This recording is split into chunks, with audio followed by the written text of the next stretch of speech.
La nutrición microbiana es un aspecto de la fisiología microbiana que trata sobre los monómeros o ingredientes precursores de monómeros. ¿A qué se refiere con un monómero? ¿Qué es una molécula pequeña o una molécula simple generalmente de peso molecular bajo que están ramificadas de 2, 3 o más unidades? Y es por ello que la célula lo necesita para crecer. Como también sabemos, todas las células necesitan de carbono, y el peso seco de una célula típica contiene aproximadamente el 50% de carbono. Las células están compuestas por macromolécula, que es una molécula de gran tamaño creada comúnmente a través de la polimerización, y subunidades más pequeñas como los monómeros. La polimerización son moléculas simples iguales o diferentes que reaccionan entre sí por adición y forman otras moléculas de peso doble o pueden generar también hasta de un peso triple. Y por otro lado se encuentra el agua. El agua es una sustancia líquida sin olor, color ni sabor que se encuentra en la naturaleza. Ocupa la tercera cuarta parte de la Tierra y forman parte de los seres vivos. Está constituido por hidrógeno, oxígeno y mejor conocida como el H2O. Los nutrientes se pueden clasificar como micronutrientes, que son los elementos esenciales que los seres vivos e incluso el ser humano requiere en pequeñas cantidades. A lo largo de la vida, los micronutrientes más conocidos son las vitaminas A, C y E, minerales como el hierro, cobre y el magnesio, los oligoelementos como el yodo, cobre, selenio y flúor. Y también se dividen en familias. Los polifenales, flavonoides y carotenoides. Los ácidos grasos polisaturados como el omega 3, aminoácidos esenciales y los probióticos de las bacterias que son reconocidas como amigas, que contienen o combaten contra los patógenos. Dentro de la nutrición microbiana también tenemos a los nutrientes que se dividen en dos, el cual es macro y micro.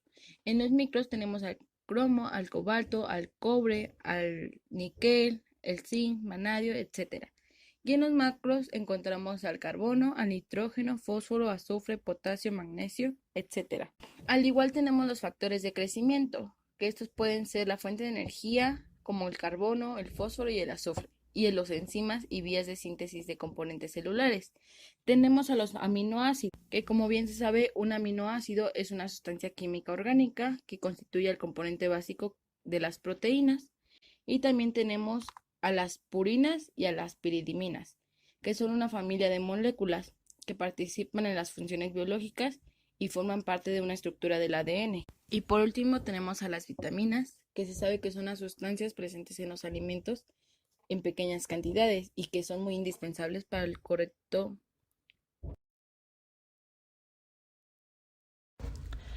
Captación celular de nutrientes. Está dividido en difusión pasiva, difusión facilitada, transporte activo y translocación de grupos. La difusión pasiva consiste en el paso de una sustancia a través de la membrana biológica en función del gradiente de concentración, es decir, pasando de la zona de mayor concentración a la de menor concentración. La difusión facilitada es la difusión de solutos a través de proteínas de transporte en la membrana plasmática. El transporte activo es el movimiento de moléculas a través de una membrana celular desde una región de menor concentración a una región de mayor concentración.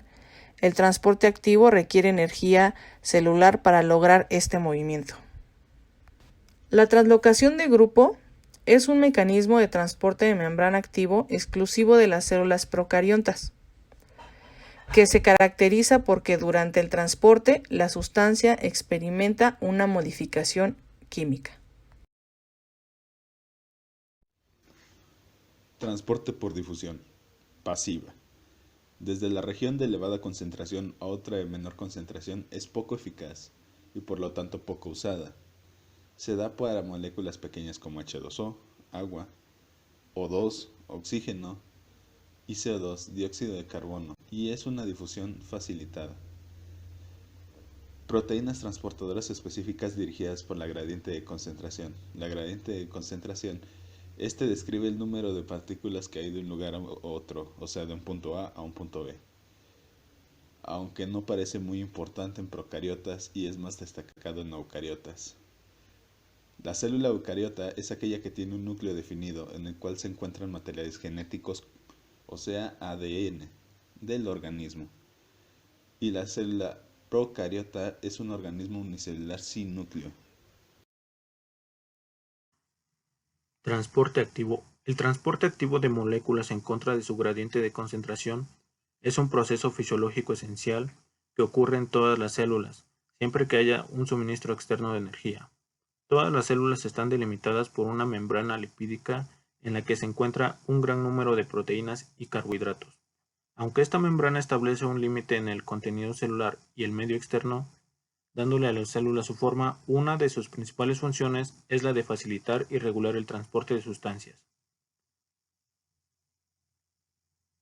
Para esta función se comporta como una barrera semipermeable y permite el paso de algunas sustancias e impide el paso de otras de dentro hacia afuera. El movimiento de moléculas o sustancias de un lado a otro de las membranas celulares de forma activa es cuando se requiere de energía para ser llevado a cabo, siendo este el paso de sustancias desde un medio poco concentrado hasta un medio muy concentrado. Esto significa ir a contracorriente, lo cual requiere del uso de energía. Es llevado a cabo por proteínas transportadoras especiales que consumen energía en forma de ATP. Existen dos tipos de transporte activo. El transporte activo primario, en el cual tenemos como ejemplo principal a la bomba de sodio y potasio, que es una enzima ATPasa que se encuentra en la membrana plasmática de todas las células animales y la más importante, y por lo tanto el ejemplo más común. Esta bomba expulsa 3 iones de sodio hacia la matriz extracelular y a la vez introduce 2 iones de potasio hacia el citosol. La bomba de sodio y potasio cumple una función trascendental en la vida de las células animales, que es la de mantener el potencial de la célula, y para ello debe garantizar que en el interior de la célula se mantenga una concentración baja de sodio y niveles altos de potasio. El segundo tipo de transporte activo es el transporte activo secundario, el cual utiliza la energía almacenada en forma de gradiente de concentración iónica que fue establecida por el transporte activo primario para mover otras moléculas. Un ejemplo de esto es la glucosa y el sodio, los cuales se unen a la misma proteína y son transportados en el mismo tiempo hacia el interior.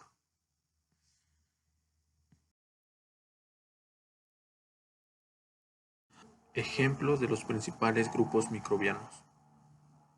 Tenemos fotoautolitótrofas, su fuente de energía es la luz, su fuente de carbono es el CO2. Un ejemplo de esto son algas, cianobacterias y bacterias fotosintéticas. Como segundo tipo tenemos fotoautoorganótrofas, su fuente de energía es la luz, su fuente de carbono es el CO2, sus donadores son ácidos orgánicos y algunos ejemplos son bacterias fotosintéticas no sulfurosas. Quimioautolitótrofa. Su fuente de energía es química, su fuente de carbono es el CO2 y el ejemplo de esto son algunas bacterias arqueas. Como último tipo tenemos las quimioheteroorganótrofas. Su fuente de energía es química, su fuente de carbono son compuestos orgánicos, sus donadores son compuestos orgánicos Y algunos ejemplos tenemos de esto que son la mayoría de las bacterias y hongos.